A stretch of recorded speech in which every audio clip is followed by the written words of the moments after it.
Magandang hapon mga ka-happy hour. Narito ang mga balita para sa MBC TV Network News Update, 3 PM edition.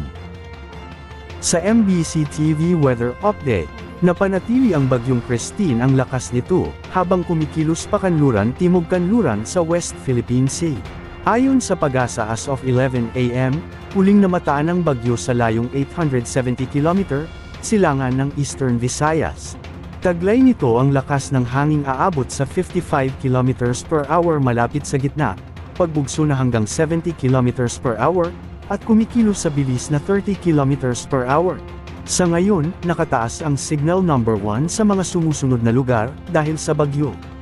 Kabilang ang Catanduanes, Masbate, Ticao Island, Burias Island, Camarines Sur, Albay, Sorsogon, Camarines Norte, eastern portion ng Quezon, Eastern Samar, Northern Samar, Samar, Leyte, Biliran, Southern Leyte, Dinagat Islands, Surigao del Norte, at Siargao Bucos Grande Group. Samantala, chicken inasal, nanguna sa listahan ng Top 100 Filipino Foods. Nanguna sa listahan ng Top 100 Filipino Foods ng Taste Atlas ang inasal na kilalang delicacy ng Bacolod, matapos magtala ng 4.5 out of 5 stars na rating sa food website na Taste Atlas. Pasok din sa top 5 ng listahan ng lechon, leche flan, bulalo, at lumpiang Shanghai.